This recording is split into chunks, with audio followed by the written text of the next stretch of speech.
April 8th. I'm pregnant. I just got off the phone with the nurse from Dr. Lowen's office. I picked up the old brown, trimline phone that's been in this retreat cabin of my mother's forever.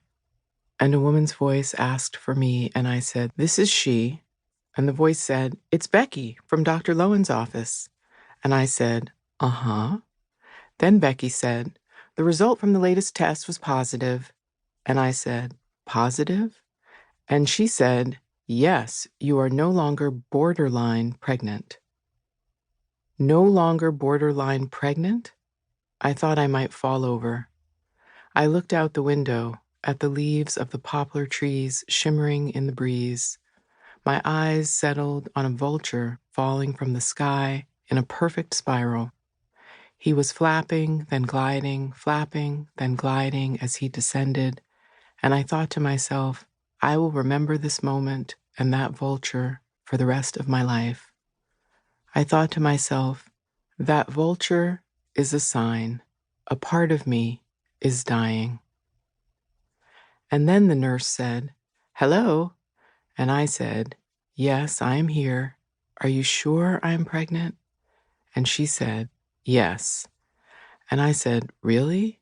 You're not going to call me back in 2 hours and say you made a mistake?" She said, "No." And I said, "Well, how do you know?" She sighed. It was a ridiculous question, but since she had been telling me for a week that after 3 blood draws, they still couldn't tell if I was really pregnant, I felt justified. So I pushed.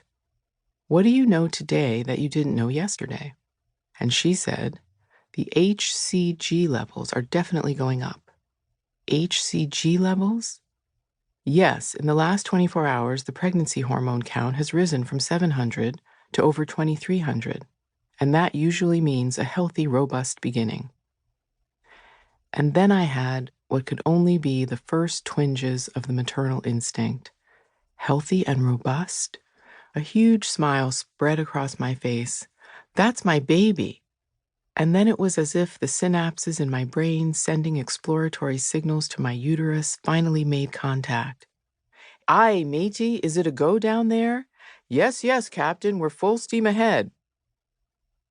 I was convinced that getting off the phone would exponentially increase my chances of reverting to not pregnant, but I released Becky anyway and stumbled over to the bathroom, where Glenn, my life partner and father of our soon-to-be-born baby, was shaving.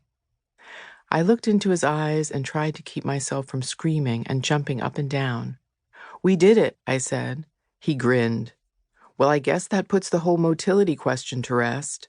And I said, "I guess it does."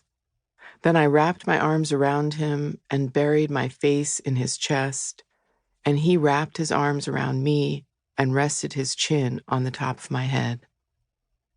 I was in ecstatic bliss for about 90 seconds, and then it hit me, an avalanche of dread that took my breath away. Pregnant? A baby? What have I done? I looked at Glenn. He was going through his own reality check, which brought me even closer to the brink of total hysteria.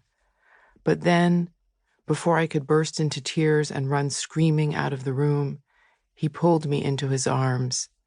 "You are going to be a fantastic mother," he said to me, to my fear. His love overwhelmed me, and I started to cry big, wet tears onto his favorite black shirt. We're going to have a baby.